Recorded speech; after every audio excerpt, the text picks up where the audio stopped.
Rodgers, Kyler Murray, little Thursday Night Football. All right, Chris Broussard, let us open this up to all of Week 8. Which 5 players are under the most duress entering this weekend? Nick Wright, buckle up. All right, at number 5, Calvin Ridley. I'm going to start soft on you, Nick. Calvin Ridley, all right, receiver in Atlanta. Last year tied with Devontae Adams. That's a name for you. For the 5th most receiving yards in the league. Not so much this year. Now, he has been out a couple games for personal reasons, but he's only averaging 9 yards a catch. Now, Nick, I'll give you love. Atlanta, what have they won? 3 of their last 4. They're back in it, right? They're 3-3 now. Yeah. And they're trying to keep the momentum going. They got a tough game with Carolina.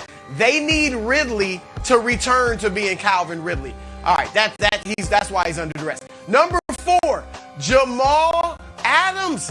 Just in the offseason, 4 years, $70 million, highest paid safety in the league. And he falls off big time. We've all seen his gaffes in the passing game, but he's not even doing it as far as rushing the passer. He had 9.5 sacks last year. 3-time Pro Bowlers, got 0 sacks this year. Seattle, they got Jacksonville. So they can right themselves quickly, head into the bye week, bring Russ back, and then they can see if they can get to the playoffs. But they need a big win. He needs to rebound. That's why he's under duress. Number 3, Tua Tagovailoa was on it, I believe, last week, but I had to keep him on. Look, we all know what's going on with Tua. And I feel bad for the guy. He's only played 13 games in Miami, and they're already giving up on their 5th pick, the first-round pick, the 5th guy chosen in 2020. I mean, I feel for him because we all know that they're going after Deshaun Watson. Supposedly, reportedly, they've agreed in principle to a trade. So Tua, and here's the ironic thing. He's coming off 2 of his best games. He averaged 310 yards passing over the last 2 games, 6 touchdowns, 3 interceptions. He's no longer playing for Miami, though. He's playing for his future employer. Who is it? Is he going to Houston in the trade? Doesn't seem that way. So where does he end up next year? There's pressure on him. All right, here we go. Number 2, Patrick Mahomes. All right, look, for the last 3 years, Mahomes has been indisputably the number 1 quarterback in the world. And now, for the first time, he is facing doubters.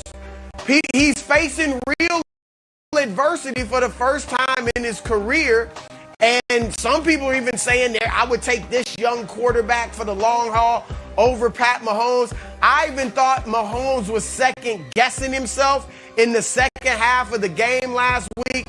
So he needs to come back out and get righted. And a perfect opponent, you got the New York Giants. All right, you go out there, you have an old-time Pat Mahomes game. You whack, to use your word, Nick, mollywop the Giants. Then you head into your next 3 games where the competition rises. Green Bay, Las Vegas, and then Dallas. So this is the weekend for Patrick Mahomes to return to being Patrick Mahomes and put all the doubters to bed. And at number 1, I am sticking with the Chiefs. And I'm going double. Frank Clark and Chris Jones. We've been talking for weeks, really since the season started, about how bad that Chiefs defense is, and we've been giving them a pass. We've been talking about Mahomes got to do this, Tyreek and the drops, all of that. How about the defenders, especially these 2? They're making a combined contractually $184 million between them. They both made the Pro Bowl last 2 years. Frank Clark, 27 sacks, Nick, in the previous 3 seasons. You know how many he's got now in 4 games? 0. And Chris Jones, 32 sacks over the previous 3 years. Guess how many he's got in 5 games this year? 2. They have the worst sack rate in the league. They've got 8 total in 7 games. All right, they can't rush the passer. They can't stop the run. They're giving up 6.6 yards per play. That's the second most in history. Not this season, in history. So I need these two to be better. I'm tired of putting it all on Patrick Mahomes. I need Chris Jones and Frank Clark to step up. And again, you got the Giants. So do it this weekend and head into those 3 tough games coming up with some confidence. Ooh, I could smell a Giants upset though, couldn't you, Broussard? A little Giants upset, like how they played the Bucks tough last year. Not right. We had our upsets tomorrow, but it's getting close, I've got one ad for you. I want to put our guy Odell on the list. Odell has gone from being talked about too much to being talked about not enough. He's only played 5 games. He's got 16 catches, and he's got as many touchdowns as you and I. The best Odell highlight was actually made by Daniel Jones last week with his one-handed catch. We got the trade deadline coming up. I think it's time to say Cleveland does not rock. It does in real life. But for Odell, it does not. Broussard, I think he needs to pack his bags and get out of there. I don't think he should demand a trade necessarily, but suggest a trade. A lot of Packers talk. I would like to see him in Baltimore with Lamar, now that offense is kind of cooking. Maybe go give Justin Herbert a new weapon. Our guy Dusty wants to do a straight-up trade for Michael Thomas. I think that's interesting. So I'd like to add Odell, a fellow Cleveland native, to your bud list. Not bad, but first of all, there's no way they're trading him to Baltimore. Could you imagine that, giving him to a division rival? That is great. So I don't see that. I don't see Odell getting traded. I'll be honest. I see him staying in Cleveland. But you're right. He does need to step up. He's been on the bud list before. I gave him a respite, but I don't mind having him at 5.5, right behind Ridley. 5.5. Well, I guess it would be 6.5 because your 5-person list already had 6 people on it.